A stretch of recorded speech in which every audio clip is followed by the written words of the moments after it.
What's up, everyone? I'm 23 years old and I'm over here in Wisconsin in a super small town. And I'm in the process of actually changing my life. So, previously, I was working in a construction job and it wasn't fulfilling. I was making good money, but I didn't want to do that for the rest of my life. So, I decided to make a change and join the high ticket sales industry because that was the only thing that I found that would help me develop the lifestyle that I want to live. So I made that choice, and now I'm in the process of actually getting on a new role.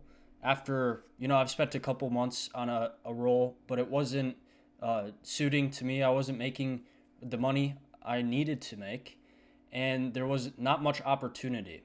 So today I want to talk to you about the things you need to learn about getting a new job in order to be successful in those first couple months. So the first thing we're going to dive into is actually the the skill set that you need to feel confident in jumping into a new industry. So for me, before I jumped into high ticket sales, I actually invested in an academy that taught me the skill of sales. So for you, what I would recommend is if you don't already have the skill set, I would learn from either a mentor, a paid mentor, or YouTube and Google.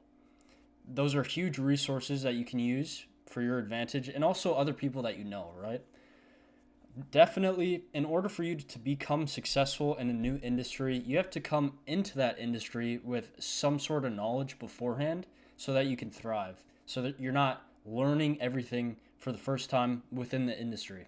That's not only going to allow you to make more money, but also be more confident while you're on this new role, whatever it may be. Construction could be, social media, sales, whatever.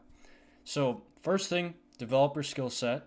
Really take the time and diligence to dive into the skill set itself very deeply so you have a good baseline understanding of what you're getting yourself into. That's going to really help you understand your boss or your managers within the company that you're working in and succeed inevitably. And that's what we want to do. So that's the first step. Develop your skill set. It's important for you to learn from people who have done the thing that you're trying to do. So find a mentor. Second thing is actually developing the confidence. And that's not just going to be through knowledge. You can take all your time learning about new things, studying things, this, that, but that really doesn't apply to the industry unless you have used the skills in the real world. So, for me, for example, I learned sales. And the way I practiced that, developed my confidence, was actually using the same tactics in real life. So I went out and I talked to a ton of people just to develop my social skills, as well as doing mock calls, right? Practicing with my friends or other people within the academy to develop my skill set in a way where I can apply it to the real world. Okay, that's going to be the second thing. And during this period, you're going to fail a ton. So it's very important for you to detach your sense of self from your failure. Because if you take on all the failure and um, absorb that as that's like a validating fact of who you are, you're really going to hurt over the long run. It's not going to allow you to learn because success only shows us that we were right in the first place. We haven't learned anything, but when you fail, it's extremely valuable. You take that lesson that you learned and also build the resilience to failure so you can learn more over time. So, step 2, detach your sense of self from your accomplishment or your success. All right. Now, step number 3 is actually taking advice and criticism from other people in the best way possible. A lot of times, when we're in this initial growing phase of our skill set, we feel really insecure because we don't know what we're doing. But listening to other people's opinions and their input on how, we acted or the steps that we took to accomplish the end goal, taking those as if they're gold, like extremely valuable, and not taking it to heart. It's not a personal attack. It's about your skill set, right? So one of the things that I did after I would do like a mock call with one of my partners is I would ask one thing that I did well, and then one thing that I needed to change or could improve on. Now this way, you get positive feedback in the skill set that you're already developing, as well as one thing to work on. You don't want to ask too many questions because at this point it's just going to overwhelm you and you won't be able to apply that advice that someone else gave you into your skill set. So ask for one thing that you need to change, and then also observe and really celebrate the other thing that you did correctly. This is going to grow your confidence and your self-belief.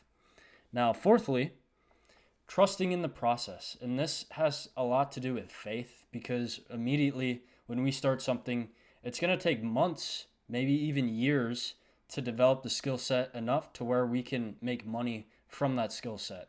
So, trusting in the, rhythm that you've created to learn this skill set and the feedback loop that you've created from failure and from success will allow you to develop the skill over the long run and not get burnt out or ultimately give up, right? That's the last thing that you want to do because you don't fail until you give up. You know, you can fail all the time and bounce back, and that's great, and you can succeed, but as soon as you stop trying, you've lost. Now, step 5 is finding a mentor in the industry that you can truly trust. Now, this isn't the same person that you learn from. It could be, but what I'm talking about more so is like a manager or your boss where you take their advice and you implement it immediately. You're always asking questions. You're developing a relationship with that person so you get to know each other. And ultimately, that reflects on your skill set and it'll help you succeed more quickly, as well as allowing you to trust the person that is critiquing your skills and helping you succeed. Now, step 6 is when you find this mentor and when we're developing the skill set and in a new industry, like I said earlier, we're going to feel very self-conscious, and that's normal. That's totally fine. But I want you to focus on actually having a great attitude through the whole process. The last thing an employer wants is someone they have to teach and also someone with a bad attitude. Like 1,000 times out of 1,000 times, you're actually going to succeed based off your attitude and not your skill set, because your attitude is what drives your ability to perform. And if you have a great skill set, but your attitude is garbage, then inevitably, it's not going to be a good experience for you, for any of the people you're working with, or any of the people that you're helping or working for. So, getting a keen insight on your mental state and understanding and sensing when you're being too hard on yourself, or honestly, if you're just ornery and grumpy, changing that and not allowing that to actually seep into your personality. You need to be extremely positive, resilient, and outgoing. So don't let that, affect your ability to perform and learn from others. That's the worst thing that you could possibly do. Now, this is going to be a short video. I'm making this because I'm joining a new role in the sales industry where I'm having to go through this again.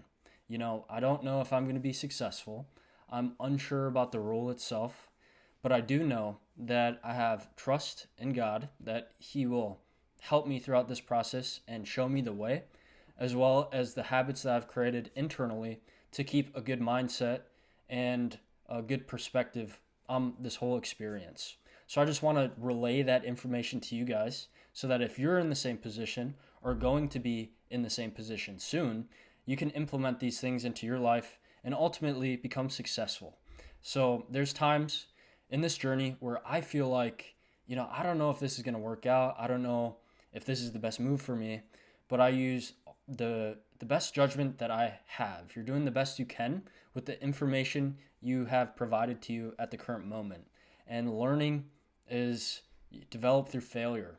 You don't learn anything, like I said earlier, through success, because the only reason why you were doing whatever it was you were doing to achieve that success is because you knew it would work. right? So understand these little complexities about your situation and some of the distractions that are going to creep into your mind will help you be more stable and more focused on your goals while also trusting in God and in the process. Hope that was helpful to you guys. Just a short video today, like I said. And I'm going to go to the gym, prepare for my new role, and I'll let you guys know how it goes.